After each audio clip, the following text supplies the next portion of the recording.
Warren Buffett coins the term moat in the investment sense. The idea is that a very profitable business is like a very valuable castle. Competitors are going to be all over it. They're going to go after it. So to protect the profitable franchise, a great business needs a moat. And that could come in many forms: brands, patents, switching costs, regulatory licenses, network effects. There's a lot of potential moats. A great brand is probably the most familiar type of moat. It allows a company to charge higher prices than competitors, get more repeat business than competitors, or even do both. The companies that own some of the world's greatest brands, we're talking Apple, Disney, McDonald's, Coca-Cola, have been able to earn high returns on capital for a long time because of those brands. Now, having said that, a well-known brand isn't enough. Airline companies have had well-known brands for a long time, but they've generally been pretty terrible businesses up until recently. Customers may have been aware of, say, American Airlines or Air Canada, but the airlines still found it difficult to get any kind of pricing power from that, which is the key to a great brand.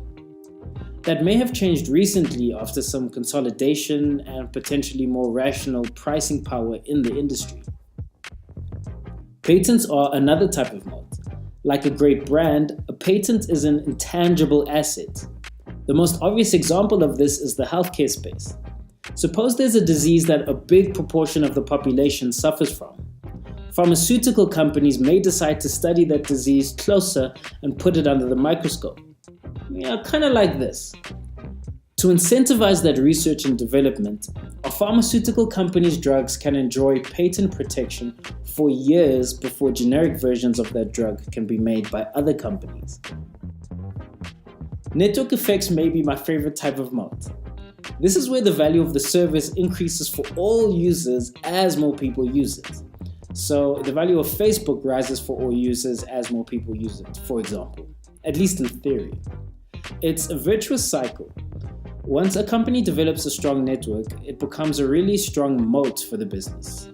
Sticking with the Facebook example, you keep using Facebook because your friends are using it, and your friends keep using Facebook because you're using it.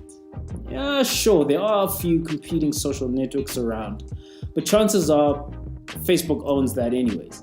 And for the most part, it's really difficult for a new social network to convince users to try their service, if users can't even find their friends on that service. Next up are switching costs. A product or service has switching costs if the cost of switching to a competing offering outweighs any potential benefit that the customer would get by switching. Software companies try to create switching costs all the time. Apple tries to build switching costs around their services constantly. Just look at the iOS platform. Apple users get more ingrained into the ecosystem of Apple as they buy content from the iTunes store, which isn't transferable to other devices outside of music, and as they sync their digital lives on iCloud across their iOS devices.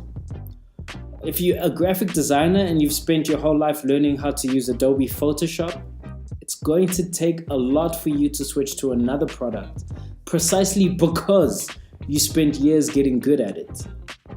Those are switching costs. Cost advantage is a super simple moat to understand. If you can produce a product for less than your competitor, then you can either charge less and attract more customers, or charge the same but earn higher margins. So a gold mining company that can mine gold for less than its competitors has a moat, for example, although it might not be massive. The last moat is efficient scale. This is a form of cost advantage. A great example of this is a private airport. Suppose there's an airport in a city of 1 million people. The city's too small to accommodate 2 airports. So if you operate the only airport in town, you probably benefit from efficient scale. You can efficiently serve that market alone, and it wouldn't make sense for another company to come in and try to set up an airport. The book discusses each moat in detail and what to monitor when you assess each type of moat. The second part of the book goes industry by industry and looks at which moats you need to look out for in that industry and which moats are most common.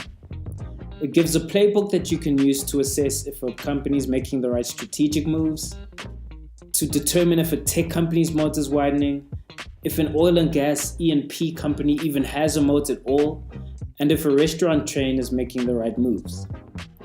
Just think about the environment we're in today.